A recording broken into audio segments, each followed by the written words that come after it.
harmony till the morning light. Sing good night.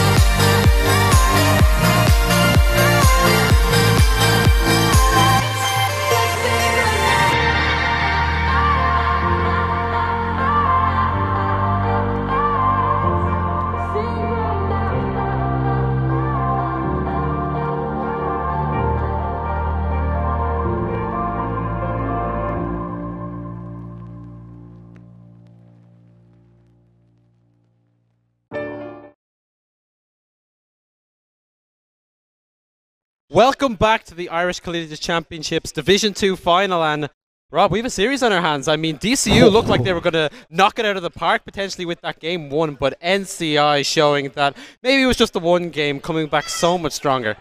Yeah, NCI kind of knocked them out of the park with that one, because I don't really know how you come back. That was just a complete reversal, and you were kind of saying, you know, lots scrappier than we're used to seeing from NCI, but still it worked, and you can't really fault them for it because it was kind of what worked with the comp they had. Having the Zach and the Vladimir kind of as this massive engage tool. Zach goes in, big hemo play time and time again, and then it's just so easy for the rest of your team to follow up. Spectre picked up triple kills across the board, and it was constantly just because he couldn't be touched. Nobody could get past him because everyone was locked up time and time again by Sharks coming in on this Zach. Yeah, definitely. And once again, now it comes to the case of, okay, well, what are the bans this time around? We've 3 to take things immediately off the table. The Zach has to be considered. The Lucian has to be considered. And then there's the 3 champions they've been taken away from him all series long. He hasn't been allowed the Ari, which he definitely shouldn't be, or the Echo, which he also definitely shouldn't be. And then it's kind of a case of, well, he's going to be really strong anyway, so we need to kind of pick a good matchup. And I don't think DCU really had that last game. Yeah, it's kind of the lesser of two evils. It's how well do we want him to come out of the mid lane, and what can he utilize when he does come out, and how well can he use the champion we've given when he comes out.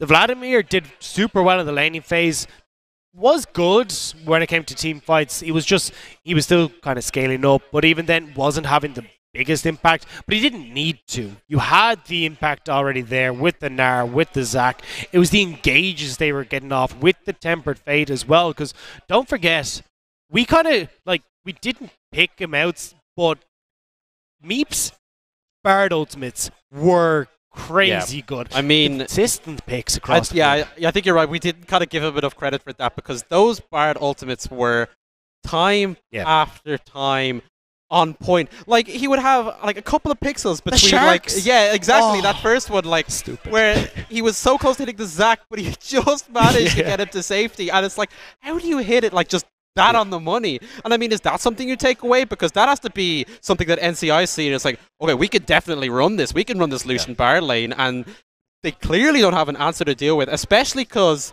it was Sharks and that bottom lane, the ones really getting those kills and taking that early advantage for NCI in that last game. I have to say, though, with Spectre's Lucian, he did lose out quite a bit. You could see the Ashe, and that had poked him out of lane several times, had to back. But once he got the Blade of the Rune King, he was able to sustain his way through it, so it wasn't as bad. But I really want to look at this Zac. I think the Zac needs to be the priority ban here. Go for your double mid lane ban and take away the Zac. Just try and force him onto something. Or even, we were talking about the Ari. First pick the I suppose you can't, but try and force him to first pick something and then take away a mid laner with that, because right now you've got to mix up something. You can't let him have that Zac again. It's just too big an impact. Yeah, and this is the kind of thing, I mean, maybe if you were on blue side, you could ban away the Ari, the Echo, the Zac, and then first pick the Lucian, because Voltum Next has played that previously, but first pick NCI in this game, they're going to get one of those at the very least, no matter what DCU try. And it's going to put them in a bit of... And it's kind of a conundrum, I think, because I don't think NCI really have to change the bans they had last game. When they took away the Ori, they took away the Caitlyn, and the Ivern, I believe it was. And just doing that, I mean, like, is there any champions that DCU couldn't get a last game that they'll be able to take this time around? I don't really think so. Yes, the Syndra was big from the first game and banned away, but even then, I don't really see that getting through. Realistically, I want to look towards the top side, though. Quinny looked far better practice with the team on the Galio than he did the Nautilus, which is not something I thought I'd ever say about Quinny. Oh. I mean, consistently the Nautilus player didn't look particularly good on anything except for that champion, but now that I've seen this Galio come through, the way he works with the team, I think I'd prefer to see him on it. He didn't have the impacts. I didn't actually ever see a depth charge really have an impact in this. I know he had to throw it out at some point, but the fact I didn't even notice shows exactly how much it did. Yeah, definitely. So we are rolling into the bans here for Game 3. Ivern once again immediately off the board. Alex Dude not getting his hands on that. Might be a little bit quicker to take the Kha'Zix this time around. Last time, let it through the first time, and as a result, NCI could just ban it in the second ban phase. So I think that's something DCU should jump at if it comes to that. But so far, seeing the same bans from both teams. Yeah, you can see, like, it's all the shields that they're worried about. They know that they can take the fights if they get the engage off. It's these extended fights where DCU have a chance to regroup that they're afraid of. And that's kind of what we saw in the first game, where because of the Ivern, the shields allow them to regroup, or get themselves stabilized, and then take the fights. When they don't have that opportunity, that's where they really start to crumble. And I think I like the bans coming through from NCI. They haven't really changed up very much, and just taking the Caitlyn away from Voltum next because of how safe he was on the backside with the champ. There we go, Zac ban. Zac ban away from Sharks this time around. I'm guessing it's going to be a Lucian first pick. I mean, that's something that DCU can contest if they want. And I mean, Voltum next had pretty good performance on it when he picked it previously. There's also the Vladimir, though. NCI thinking that's a bit more important here. So DCU could jump at this Lucian pick if they wanted, with Nura Huffbox going back to the Vlad. Yeah, it'd be interesting to see. I think I'd like to see Beely Ray pick up something like the Cassiopeia. It does so well into the Vladimir, and it scales exceptionally well into the late games. And glad to see Quinny pick up this Galio again. It was so strong in this first game. King Ball, he just didn't have an answer for it, and everything it offered the team as well, because even in that last game we saw Quinny split pushing when maybe it was questionable as to whether he should have been up there. It just means he has that pseudo second teleport to get into these team fights. Syndra going to be the take here for DCU. Wary of that getting banned away, I assume, but I'm surprised they went for that one. I mean, they could have denied the Lucian this time around. Once again, Spectre something that he's pretty happy to take, and there it is, hovering it. I imagine a lock-in is going to quickly follow. But they've also picked into the counter pick. Yep. The counter pick for the Syndra has always been Vladimir, because the pool comes through the second you see the ult. It just, I don't really understand it, and we can see King Body going back to the Nard again, which didn't work out so well in the first game, so we'll have to see if Quinny can really punish for that. But weird draft phase so far coming out from DCU. Yeah, they've one pick left before the second round of bans comes in, and few options for them in this case. I'd be surprised if they left the Kha'Zix, unless Alex Dude is confident in something else. He talked about his Olaf last game, and now he wasn't too confident in it. It's going to be the Rek'Sai taken from. I think this is definitely a first this tournament, if not a first I've ever seen Alex Dude play in the jungle. And I mean, that's a denial from Sharks, I guess. It could really trim the jungle champion pool, though, coming into the second pick phase. This is the thing, though. Rek'Sai isn't something you just pick up on the fly. Yeah. You have to have practice on this champion, and I don't know if Alex Dude has.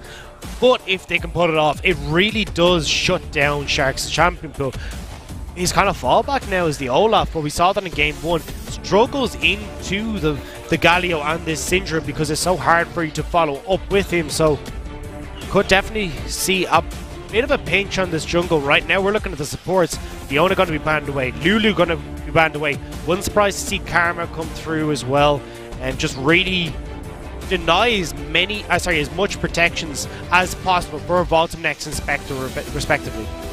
Nope, it's actually going to be the Bard that's denied here, so Dank Meeps definitely not wanting any more of those Tempered Fates to come in and swing those fights in favour of NCI. And I mean, we could see 4 supports banned out. The Thresh is still there for the taking, but it's going to be the Jhin actually from Voltum next. So NCI still wary of that champion. We saw it slip through last time, but I mean, DCU, we'll see what they do. Voltum next has 280 carries taken away from him, and I mean, he's shown to have a pretty wide champion pool. Going to be the Braum though, taken for Colossal here, and I believe he's played it earlier in the tournament. Went alright for him. It's tanky. He prefers those engage heavy ones, but Braum can still do a little bit in that regard. Yeah, he most certainly can, and kind of fits that tanky style as well. Slowing up a lot of the members of NCI to allow Alex to try and get in, disrupt them along with Quinny, but it does mean you don't have that reliable engage. You're kind of hoping something lands, either the punch or, you know, the... What? Okay, that's a moo-moo. I mean, that's unusual. We talked about pitching Sharks' champion pool a bit, but that's him digging it deep. I mean, I don't think I've ever seen Sharks play a moo-moo like in an actual game. Yeah, I was going to say, I don't think it kind of fits his playstyle, where you've got the same idea, this big engage in the Zac. Let's see if we can have a repeat performance with the Amumu, and we're actually going to see the Nautilus picked up for the bottom lane as well, and I like this. It means that if you manage to pick up someone in that Curse the Sad Mummy, you've got that depth charge to suddenly follow up, particularly like the Syndra there. Very, very squishy, difficult. You kind of have to move up into the front line if you want to get your damage off. The same with the Ezreal. If you can lock up the Ezreal with a depth charge, follow up with the Amumu CC, suddenly this, you know, exceptionally mobile AD carry isn't going to be able to dip his way out of this fight. Yeah, NCI going back to more of the same. It's this kind of big CC, AoE heavy comp that wants to fight. The only real big switch is the fact that they have the Nautilus now bottom side, which gives them more kind of engage pressure, I think. It's the Ezreal Braum. I don't think Ezreal's really going to have as much of the push pressure that Ashe did last time around. I mean, him and Braum can maybe set something up, but I think this is the most that we're probably going to see just in the lane, Voltum next and Colossal on the back foot. Yeah, and I think I prefer Voltum next though being in this situation, because his position in the Ashe last game was kind of suspect. Particularly we saw him hit that arrow into Spectre and then take 6, 7, 8 steps forward into the Gnar. So I think having the Arcane Shift there available will help him reposition. Game 1 it was the net, Game 2 it'll be the Arcane Shift, and I think just having that option to reposition is going to be really big for these guys. And he still fits the kind of super late game damage. It's just going to be a question of whether he can land those skill shots in the later stages of the game. Yeah, also a little bit of a different scaling curve, like we said. Could be tougher for them in the laning phase compared to that when he had that Caitlyn. Yeah. And they could lay down that early pressure this time. Ezreal, you got to just wait it out a little bit. You can kind of trade poke, but you know that Lucian and Nautilus are going to be gunning for you, so your best option is keep your distance, use that repositioning tool, and get yourself to that late game point. But we are back onto the Rift. Game 3 of the Division 2 final here at the Irish Collegiate Championship. NCI taking the last game after dropping Game 1, looking to keep it up with more of the same here. DCU running quite a different comp, seeing if this adaptation works out for them. Yeah, I think looking back towards the bot side, I think they've just kind of gone, okay, look, this Nautilus Lucian are going to be very, very strong. We can accept that we're just going to lose it. So take the scaling, means that then even if we, you know, drop 10 to 15 CS behind, it's not the end of the road, because we'll make it up in the later stages of the game when this Ezreal really starts to kick off, get the Bork, the Manamune, get the Triforce in there is what I'm going to assume he's going to go for with the amount of AP on the side of NCI. So it just means they've got a lot more for the later stages, which I like. But as you were saying, very difficult to play around this in the early stages of the game, because you've got at that level 6 point the depth charge, Curse of Sad Mummy, along with the cutting. You've got a lot of damage coming through, particularly when you've got, you know, the slow coming through from the Cutlass as well. It can be very difficult to escape it, even if you are a tanky Braum. We're getting a nice scenic tour of Summoner's Rift there and then the lower screen, but yeah, I mean, like you said, just a bit more late pressure, I think, for DCU could help them out. Last time, there was that point before the Ashe had the Black Lever where DCU could literally do nothing about the attacks just jumping into their team. There was no way you were taking down Sharks unless he went in on his own 1v5 and you could free hit. Ezreal going to take a little bit more damage in that regard to those later stages. I think the Syndra as well just takes more sustained damage through a fight. So DCU a bit more options in terms of that, but they have to execute. I imagine we'll see if they can make that adjustment once again to just keep it safer and not let NCI find those mid-game skirmishes that got them so far ahead last time. Yeah, and that's what it's going to come down to. As we saw in Game 1, it was who gets this early advantage, really. Because I don't think either of these guys really play from behind particularly well. The vision's lacking, they're not really taking control of the jungle. It means they're not getting the picks that allow them to try and make these comebacks, take 4v5 fights. So whoever gets ahead tends to stay ahead in this situation. So I really think a lot of it's going to come down to how well do we play around these objectives, and with a Mountain Drake on the board, both of these teams are really going to want to get their hands on that. Certainly. I'd like to look at the top lane matchup for a little bit, specifically how you think it'll turn out, because we're a bit more used to the Gnar and the Nautilus both being champions that have been in the game for a while, but the rework Galio is kind of newer. Nautilus goes well into the Gnar being the lane bully. Galio, does he have the same kind of tools to help him out? He does in some respects. This is actually a repeat of what we saw in Game 1. Like, the Gnar shouldn't get hit because you've got the hop every time the punch comes through, the E for the Galio. But the thing is, what we saw is King Baldy getting hit by them consistency like that.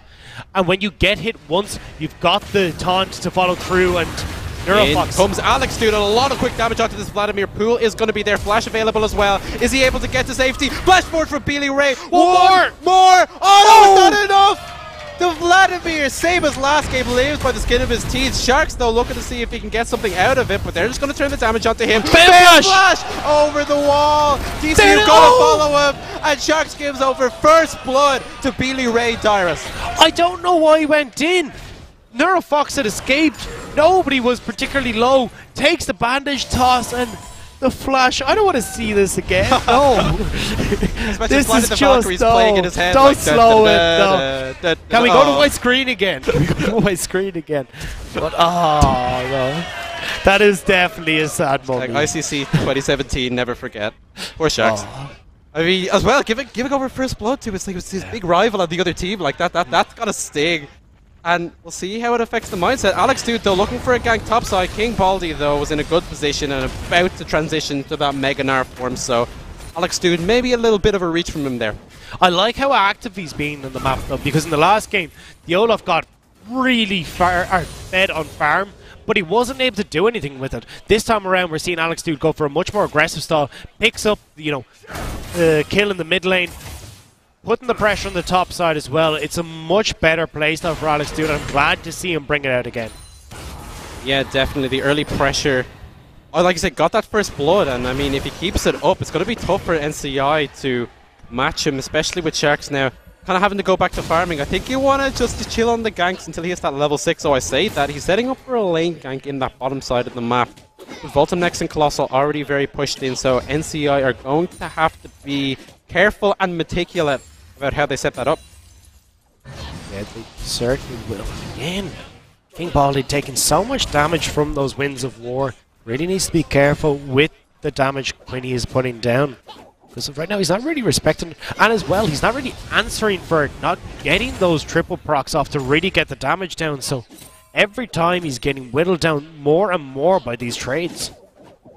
Yeah, definitely. And I mean, it's just not something we used to see. I mean, now it's kind of the case of, I'm in a melee matchup, I can just auto-attack from range, especially when I'm getting these levels and those hyper procs start hurting more and more. But we saw it last time, saw it this time around. Quinny's doing pretty solidly into that range matchup as the melee tank. And I mean, that has to be huge for DCU, because the Galio should just take more of that utility to that later game. Yeah, exactly. And I'm kind of looking at the build coming out from Alex Dude. Not a big fan of the team in this respect.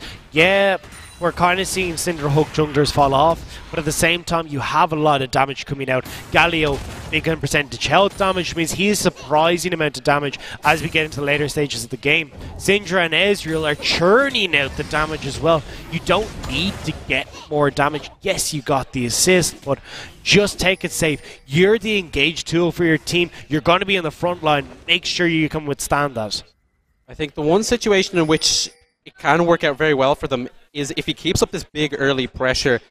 I mean, they could just take a very quick lead through kills, because this Rek'Sai's gank is going to be more effective, taking quite a bit of damage. I mean, that Tiamat does give you good bit of pressure when it comes to that. Sharks and Dank Meeps moving as a combo, getting a bit of vision down, which is nice from NCI. I mean, it's the heads-up vision play that has gotten them so far into this tournament.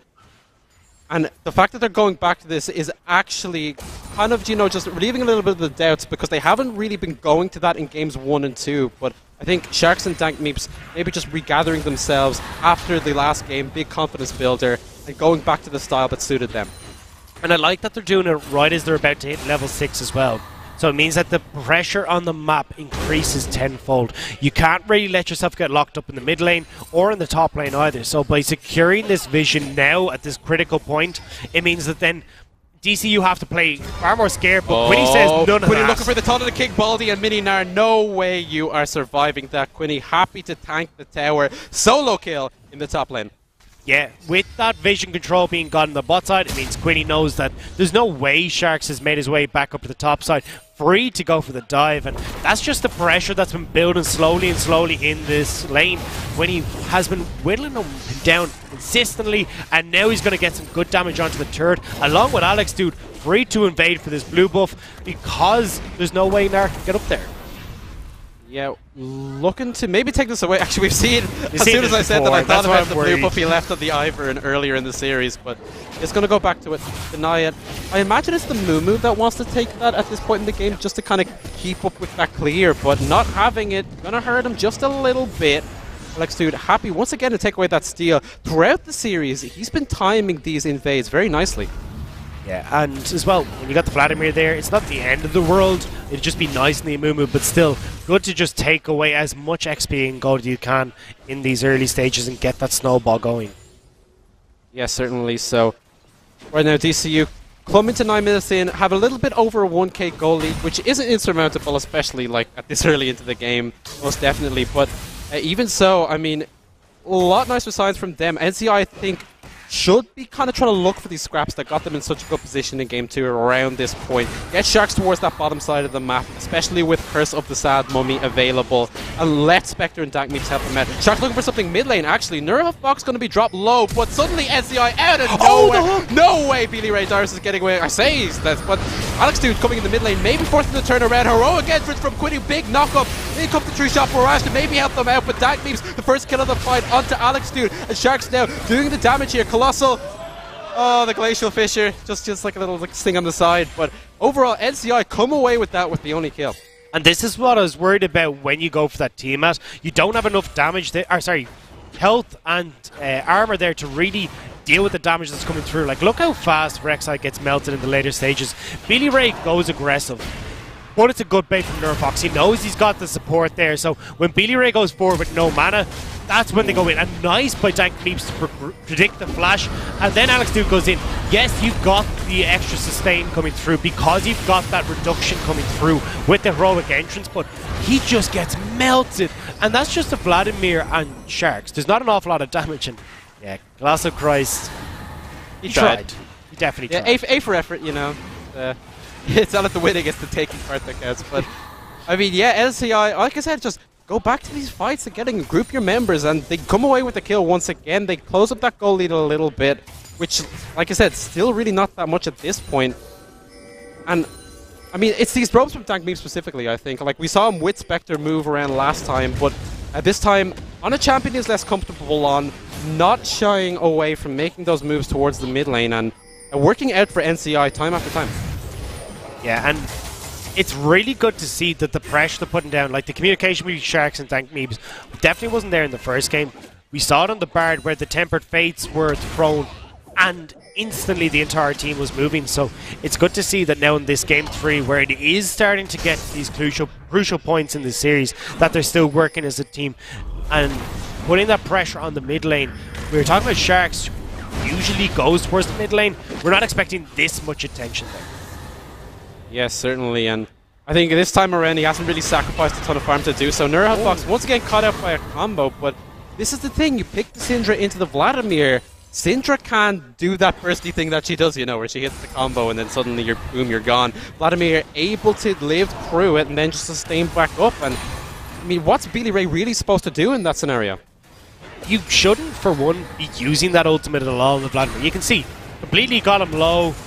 yeah, it was great, and then he just sustained off of the entire creep wave. This is the thing, if you keep that stun, try and shove in the wave. See how the Vladimir hasn't been able to clear the wave as effectively? If you can shove in the wave as Syndra, and then try and make the roam to somewhere, that's where you're really going to get the advantage. You save that ultimate to try and get onto the likes of the Lucian, rather than trying to just poke the Vladimir out of the lane, which is never really going to happen. Yeah, and there's Dank Meeps once again hovering around that mid lane. On the bottom side, Spectre seems to have had the advantage. Bot lane has been very quiet so far. These AD carries not really trading it out too much, but Lucian with the push pressure and the minor CS advantage is that I think it's working as intended here. You can see Dank Meeps maybe looking for the flank. Sharks as well, looking to just force them off the tower here, yeah, but I think for the moment they can hang tough and keep it up. Yeah, but the TP in behind them actually is going to be Quinny coming through. Glacial Fissure runs short again, but Quinny is here. Throg Punch will... Yes, kill off the Spectre. Flash shot going to come in. Not going to be able to... He has his own flash to get himself out of that, and now Colossal has to tank this up. Bolton next as well with the arcade shift. Heroes entrance from Quinny on the spot, just entering exactly where he was to help his team out. Spectre taking a lot of damage off the backside of that, but I think he's far enough away. Abili Ray Dyrus once again seeing if he can get the pick off. Ultimate up in a few seconds, but it's pulled by Nura Fox. Abili Ray needs a few more abilities, but the flash means that Vladimir can get to safety yet again. Is there anything they can do to drop Nura Fox, who seems to always have an answer? And you were saying Colossal hasn't really played the Blom, and it's really showing. These Glacial Fissures are missing time and time again. If you synchronize that instead, alongside Quinny, who's going to flash in with the taunt, that goes way easier to hit. You just have to walk up, but instead, they're trying to make these plays happen too early, and it's costing them big time. Right now, though, a lot of pressure in that mid lane. Yeah, looking to see if they can push down that mid tower. Vladimir, I think he'll be okay just stepping up and trying to clear that wave, but I mean, I see King Baldi in the top lane the whole time, happy to just push this for free, and this should be first brick gold over to the Nara, and I mean, neglecting maybe just the advantage they had in that top side. First turret goes over, and now NCI completely back level, if not a little bit ahead. Yeah, you can see that DCU have an idea, but no backup plan if it falls through. They had 4 members moving up that river, instead of all turning instantly onto the mid lane because you... Oh, actually! Flash bandage from Sharks. Abili Ray going to be focused here. The damage is definitely there. They get Sharks though. Nice damage from Alex Dude to take the Amumu out, but Nura Fox is able to get the Syndra. Alex Dude under the tower. Double kill for Vladimir, and he will be just fine. No tower aggro on him whatsoever. NCI executing yet again on the fight. And this is the exact same thing we saw last game. Sharks pulling the trigger exactly when he needs to. Flash forward, bandage toss, shuts down Bailey Ray in the mid lane. And now they're going to turn their sights onto that dragon. They have used a lot, though, to try and get that pick, so they do have to be careful. Yes, certainly, but I think the pressure they have in that area means they should be just fine taking that one down. Especially getting the bottom tower as well in the midst of all that, leaving Spectre there. Look back at the fight. Aggressive play from Sharks to start this off. Yeah, Sharks knows he's safe to go this after seeing this scatter of the week not hit anyone. So he knows that there's no way for them to throw him back out. So you can see there as well, the damage coming through with the Hemo Plague and the Ignite is enough. And then Alex Dude tries to go for the safety as third, but Neurofox able to pick him up as well. 2 kills over to the Vladimir, and it's looking like game 2 again. Yeah, NCI ended up not taking the Drake, I think, by the looks of things, so leaving that one alone for the moment. Maybe not willing to risk it. I mean, they are sitting with a nice 1.5k goal lead. DCU, once again, it's a case of they start off early when the kills aren't coming in. They're able to get the goal lead for themselves, but NCI are just taking the fights, and DCU need an answer. They just need to kind of keep that defensive play, but then you risk always giving over the advantages because you're not willing to fight the enemy team in any of these situations. Yeah, but it looks like we will be looking to fight now in just a few moments. This dragon has been sitting for a lot longer than we expected this game. Neither team really wanted to commit until they had a definite lead, but right now it looks like NCI think they might have just that, as actually DCU is starting it up. Sharks is on the top side of the map. They might just be able to sneak this. Yeah, they have pressure in the mid, and Spectre wants to watch out, but he has to culling himself. Hero's entrance means that Bailey Ray has the support from his top laner.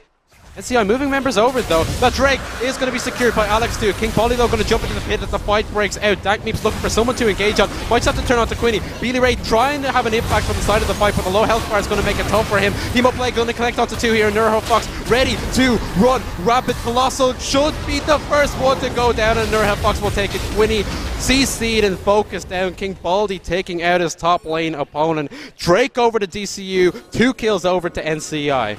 Yeah, and that was the thing. Baltum next gets zoned out completely during that fight. We're going to see it here. So, Beely Ray tries to get the pick onto Spectre, and you just don't have the damage, particularly with the heal still up.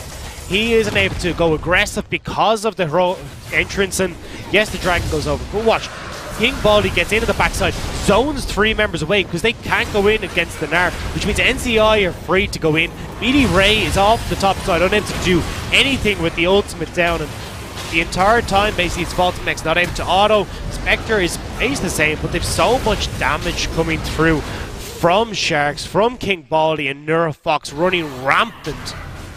Yeah, I think it's so hard for Vladimir at this point in the game. Yeah. Has enough damage on his own to really carry that fight.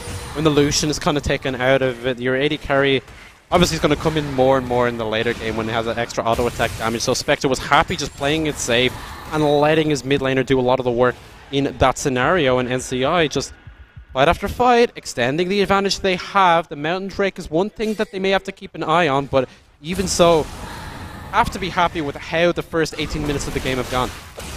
Yeah, most certainly, and we're seeing again this Vladimir 3 kills again, and if you're looking at the AD carries, if both of them get zoned out again, like we saw in the last fight, it's always going to be the Vladimir carries ahead of the Syndra, particularly when the Syndra has already used that ultimate. There's no real pick potential and assassination potential there for once that's done. So Neurofox is going to be far better off in these fights because he knows he's then free to go wild, get into the middle of them, because he's always going to have the sustain there. Because there's no hope of either Quinny or Alex Dude really taking him down unless he messes up seriously.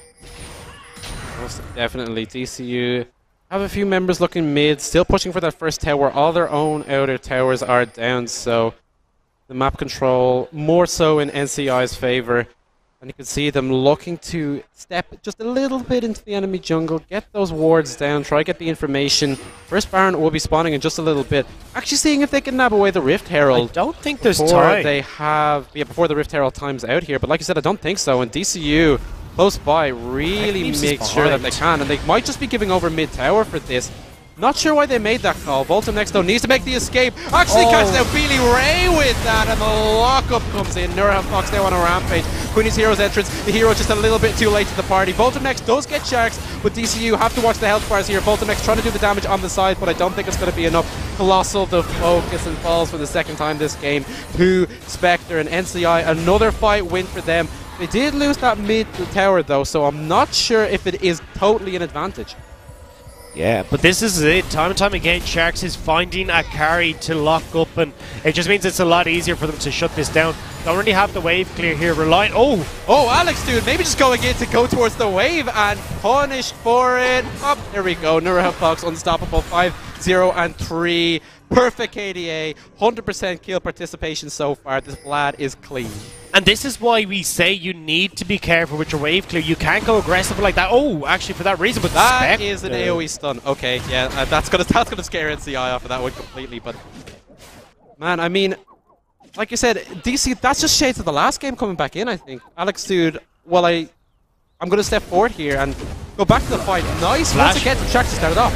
And this is it. The Hurricane entrance comes down, but you're never going to keep them alive. It's good knock-up, but Baltum next can't get into the fight. They're so split up because it's rain, and every time this seems to be the repeat. Baltum next just can't get in to deal the damage, and it just gives NCI all the time in the world to tear through them. Spectre, the entire time, completely untouched in the back. It's just NCI finding the fights they need over and over and taking the big advantages from it.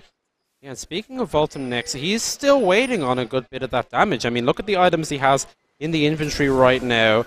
Anamune, you want that to get to the Muramana, you're still just stacking it up. Sheen is grand, but at this stage in the game, it's not enough on its own to really be big. You need to complete that into the item. So I think when it comes to these, the sustained damage, as when Billy Ray goes down is really lacking for DCU, and NCI just very good at forcing these engages. Sharks capitalizing on when they're weak, but I say that looking for Volta next. Nurha Fox is there, just needs to get the damage off. Nice talk from Quinny, gives the Ezreal a few more seconds, but it is not nearly enough. Nurha Fox, 6th kill of the game.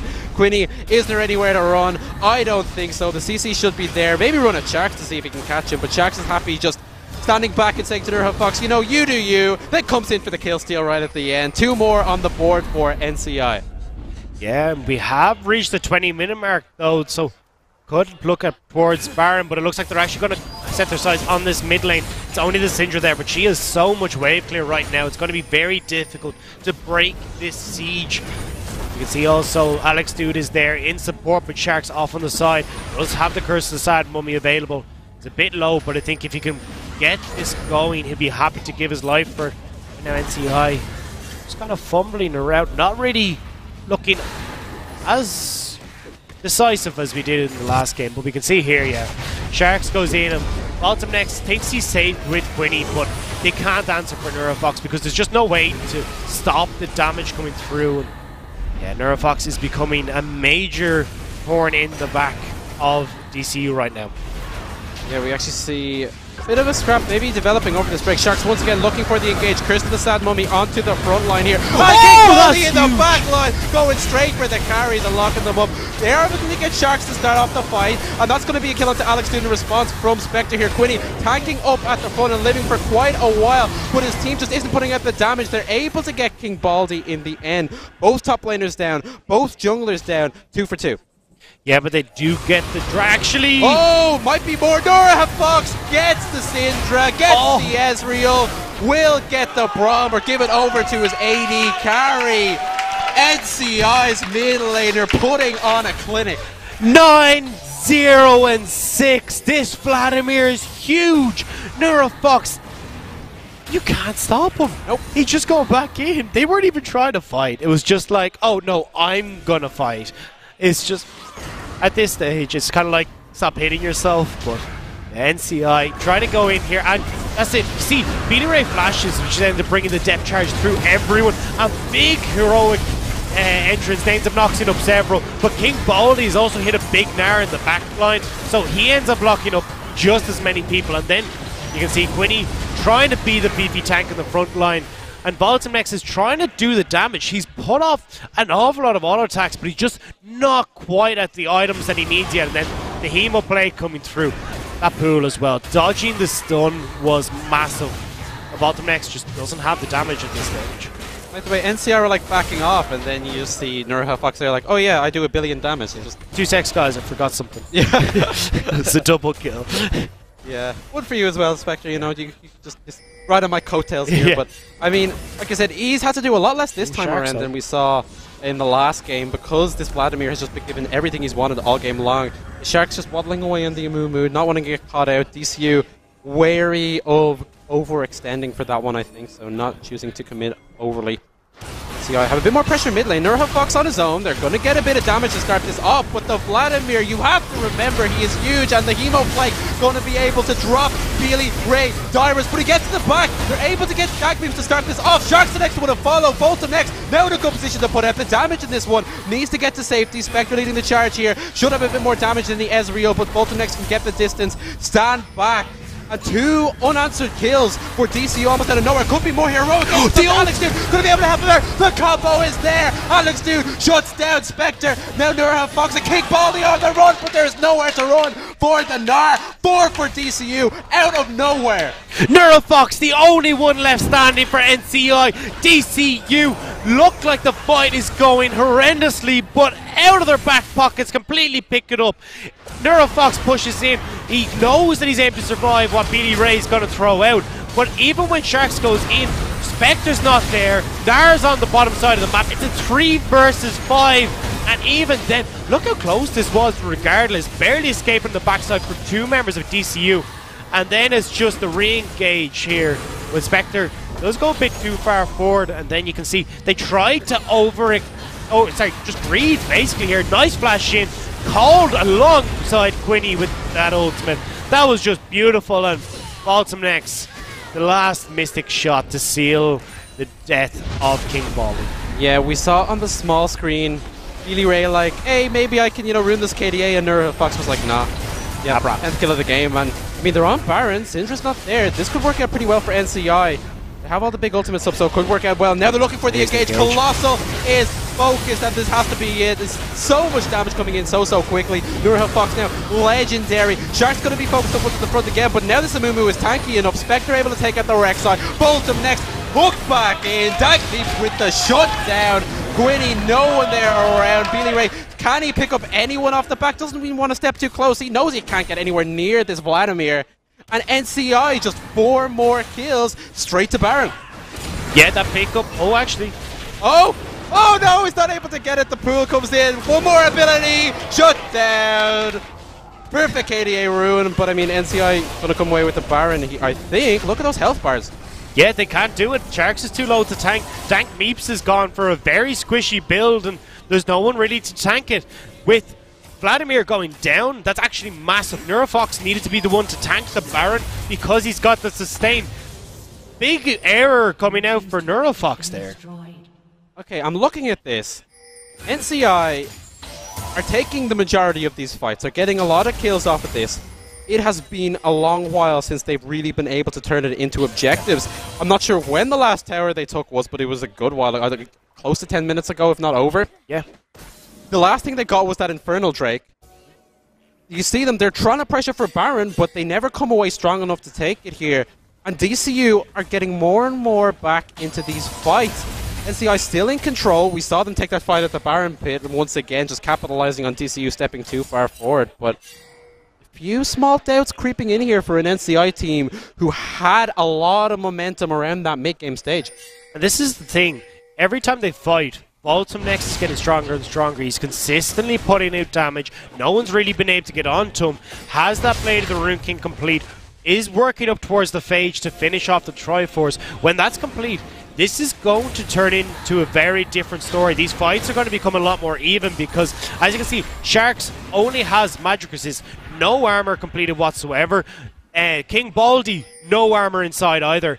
This is a very strong Ezreal when he hits these 3 items, and I don't think NCI are respecting just how short a time they're on. Yeah, they're going to be able to take away this Mountain Drake pretty easily, so they're looking for the pushes. Should be grand. Let's expect they're trying to get over the wall at the end there, not working yet. But yeah, I mean, also the Baron is something we talked about, and that'll come a little bit easier now with that Mountain Drake, so definitely a step in the right direction. They do lose top tower, so a bit more gold in the pockets for DCU, who've actually managed to equalize the score in towers. You would not have expected it, just given how the fights have gone, but just somehow sticking on the map and getting these structures down worked out for them. And this isn't the thing. They were at a 7k gold lead. The shutdowns have come through. The towers are starting to come through. This gold lead is starting to slowly diminish, and NCI might not realise. Oh, Alex, you're looking for the engage, but actually Shark's going to jump back to him. Heroic entrance as well, only going to get one. NCI managed to avoid it for the most part. Dagmeep's though at the front of the fight, going to get focused and dropped pretty quickly. Big curse of the Sad Mummy, followed by the Hemo Plague. Kills now coming in for NCI onto Billy Ray and Bolton next, and that's surely a double kill for the Lucian. Gwynny and Alex Dude running back to the safety of their tower with their team fight decimated. Yeah, and they were the ones looking for the engage. They thought it had it, but they didn't realize how strong this Neurofox is. 13, 1, and 10. This Vladimir is crazy right now, and they just can't deal with it. That's going to be the inhib turret going down. The inhib is going to be the next to follow. This is just tremendous play coming out from NCI. DCU just, I think, a little bit of like, just too hasty to find that engage there. I mean, it was not clean. They only got Sharks with that heroic entrance, and I mean, look, we're going to see it again here. Alex, dude, just pressing the issue too much. Yeah, see, this is when you need to go in, not when the CC already lands. You've given Spectre and Neurofox too much time to step back. They get Dank Meeps in the backline, but watch, the second the flash in comes through, Flash Hemo Plague, and they just... There's no help bars there. That was insane. Monumental damage coming through. Nothing they can do about it. Double kill into the pocket of Lucian as well. And right now they're going to turn onto Baron. DCU aren't there to contest. Yeah, Neurofox playing blocker here as DCU try to get to that Baron that's going down. Hemoplague is going to be popped here. It does a bit of damage. Maybe not as effective as he would have liked. Alex Dude going to go into the pit. He steals it! The smite too early from Sharks, and Alex Dude going to take it away. They drop the Rek'Sai. That's a big silver lining here. They've got King Baldi as well. They will lose their mid laner. 3 members of DCU left. Can they keep them? Got to make the escape here with the Baron buff, and they should be able to after Alex Dude comes in with the steal. They're lacking a huge amount of wave clear though, and right now NCI might be looking for the end. They're pushing through this mid lane. Inhib is down, but I don't think they can work their way through these Baroned up minions that quickly. They've set their sights on bottom lane instead. The wave clear isn't quite there. If they clear these minions before the Baron buff hits them, they could put some serious damage on this tower. The pings are going down. Braum in the front line. Can they try and hold us? Yeah, they're actually going to use the Redemption just to pop up that menu wave, and I mean, that's the tower at the very least. Respawning for Alex Dude. NCI not wishing to stay around, overstay their welcome, will back off after that. Man, that Baron steal, I mean, NCI still managed to get quite a bit off the back of it, but that has to be huge for the morale of DCU. Yeah, you can see early smite comes in from Sharks, and it's then Alex Dude able to pick it up with his own. Gives his life, but he'd be very happy because they would have lost so much more if he hadn't taken it. You can see NCI picking up kills across the board, but with 3 members still holding that Baron, this gives them huge potential to start clearing out these waves. Get this map back in their favour, because that's something they've been lacking. And if they can start to close this gold lead again, go back to this super defensive playstyle, they might be able to hold on long enough to get these items in their favour. You can see the Executioner's Calling has been picked up on Ezra right now. That means that Vladimir won't be able to heal so much. Relonomicon there as well, and the Ignite. So Neurofox is going to be in trouble, because as these spells start flying, he's not going to be able to sustain his way in. Yeah, certainly that Executioner's Calling going to go a long way towards keeping this Vladimir from taking over these fights. Colossal might be picked up here yet again. Shark's going to use the Curse of the Sad Mummy. Spectre nearby means they definitely have the damage, and just another pick over. That's Braum off the map for close to 45 seconds. NCI should be able to push this with the man advantage. Yeah, they needed to go as all 4 members there. You can't move in with the support and the jungler at this late stage of the game, because you know NCI are going to be moving as a group. They've done it the entire game pretty much. They've been moving in this 5-man squad, 4-man squad, and it's just going to mean they're going to be able to pick up an easy inhib here. The TP does come through for the Gnar just to try and force them away. Actually, he's going to need to cancel that. Quinny though in the backline, heroic entrance back to his team. That was a nice one. That was a nice one. Just, you know, spook him out a little bit and then use the ultimate to get back. But I mean, that's almost certainly the inhibitor coming in here for NCI. Braum has just spawned, but DCU are not nearly far enough for it. Flash forward! Exactly! Onto Colossal once again. DCU need to get the damage back into this, but Hemoplague has 3 on the backline, and Beanie Ray should be popped. King Baldi with the kill here. They have the inhibitor as well, and Neurofox still wants to fight this out. The Colossal the next victim. Spectre now dominating, and that one. King Baldi looking for the jump. Gnar into their own Nexus surely will seal the deal, although Quinny may have something to say about it. Alex doing the big knockup. Both of Nexus free hitting. King Baldi going to stun him for a little bit. Spectre trying to deal with them. Amumu has gone down, so NCI the towers are doing a lot of damage. The towers as well helping them out. NCI maybe a little overzealous for the kills there. Voltum next though, want to watch your step. There's a Vladimir nearby. Going to lose that first Nexus tower to the minion wave at the end of that. Pings coming in for Elder Drake. NCI turning back towards it. Yeah, Voltum next doing a huge amount of damage on the backside of that fight. No one really able to get onto him. Even when you saw Spectre try and get to him, he had to back away immediately because he had that fountain to play around his health bar, keep topping him up so he can enter into these fights. They end up losing the Nexus Tower. They're going to lose this Elder Drake. And when you've got that much damage, 13-1, 9-1 on the carries of NCI. DCU are in so much trouble. Yep, no Void Rush for Alex Dude, no chance for DCU at that Elder Drake, and when it comes to these fights now, that damage is just going to be amped up to the extreme for NCI, and I mean, like I said, what can you do? NCI, all they have to really do is just run at them and fight them under the Nexus now, but let's go back to this fight. Quinny with the strange engage to start it off. Yeah. You can see he TP's in to try and get the flank, but the team aren't ready for him, and this is what we were talking about in the champ select. They don't have engage. They've got this, you know, hopefully that Alex Dude can go in and let Quinny follow up, but you don't have this, okay, we'll engage from the front, you engage from the back, because there's just not the style of their composition. And when you try to pull off those plays, that's the results. You go with super defensive on the back foot almost immediately, and then it's just easy for NCI to make their way into the base again. Yep, NCI running down the mid lane now. DCU at battle stations in that base, but I'm not sure how much of a defense they can really hold up for this. All 5 members are there. They have a lot of crucial summoners up, all ultimates I believe, so everything available, but just the power of NCI right now is going to make it tough, especially with that aspect of the Elder Drake. Inhib's going to go down here, and I mean, they might want to keep the push going towards the Nexus Tower. Lots of lockets, actually. Rob's just pointed out on the screen there coming in for DCU. I mean, the shields are going to be big at the very least. Maybe just pinning all their hopes on Voltum next. Yeah, but he's been saying safe the entire time. It's just trying to deal with the damage that comes through Neurofox.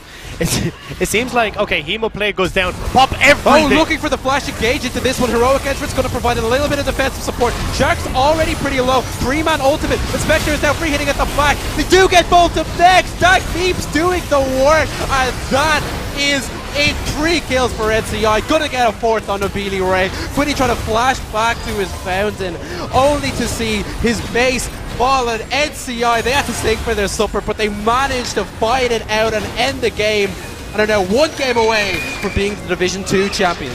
That was so well played by NCI. Neurofox again coming out big on this Vladimir, and you take away 1 big engage tool for Sharks, you give him another, and time again, the Hemo Plague, along with the Curse of the Sad Mummy, was just too much to deal with. Locked up, shut down. DCU need to sort out their game. Yeah, I mean, we saw that Sharks first blood thing, and it was kind of like, is this not going to work out? But he did get a good bit better, especially in those fights. His ultimates were well timed, his engages were good, he did everything he needed to do for his team. And then his mid laner was just like really fed. So I mean, that's always handy. That when also it's a Vladimir. helps, yeah. Just a little. Just a little. Yeah. I mean, better than your mid laner feeding the other person. That's always that's never fun. Yeah, but they also had the really fed Lucian as well, so praise to Spectre in that respect. He did a huge amount. And Tank Meeves picking up the kill on the AD carry in the last fight. I appreciated that so much. Yeah, just make sure it flashed out and shut down the Ezreal, the big threat. Once again, going to another break before we get to Game 4, so stick around. We'll be back in a few.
last Mystic